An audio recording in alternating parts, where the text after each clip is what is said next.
بالنسبة للتوانسة المقيمين في الخارج، نويتي السفر السنة لتونس، قصيتي البيي، انت مطالب انك باش تبدا في هاد العملية تطبيقة رخصتي اللي هي عملية سهلة وانت في دارك تنجم تقوم بها. كتطلب منك 5 دقائق ويمكن اقل. اذا تبعوا معايا الفيديو باش نزيدو نفهمو اكثر تطبيقة رخصتي. هنا غندخلو على موقع الديوانة.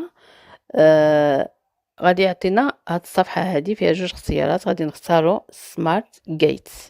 من بعد غطلع لنا هاد الصفحة، عندنا اختيارات غادي نختارو ديبسيك يعني الاختيار الثاني. غادي يطلعوا لنا هاد 2 ديال الاختيارات. غنختارو الاول اللي هو نوفو كيو ار كود. غطلع لنا ديريكتومون الصفحة المتعلقة بمعطيات الشخصية لصاحب السيارة. نعمرو هاد المعطيات هادي كلها ونمشيو لاخر الصفحة. ها حنايا غادي نشوفو سويفون، كليكيو على سويفون باش تعداو الصفحة اللي من بعدها واللي بالطبع غادي تكون عندها علاقة بمعطيات السيارة. يعني كما لا فيش بلو قبل كانت تتعمر في الباطو ولا في الديوانة، توا غادي تتعمر عن طريق الانترنت.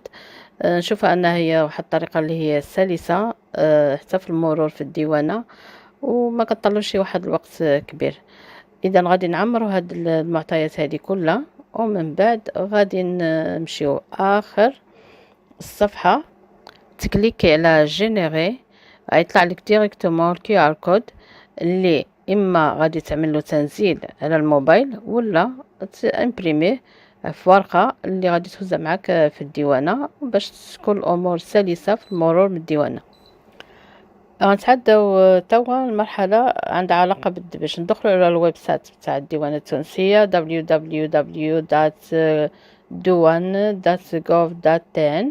غيطلع لنا هاد الباج هادي، نمشيو لبارتيكوليي يعني اختيار الاول ومن بعد غادي يطلع لنا الصفحة هادي نمشيو فورمولير بارتيكوليي نكليكيو عليها.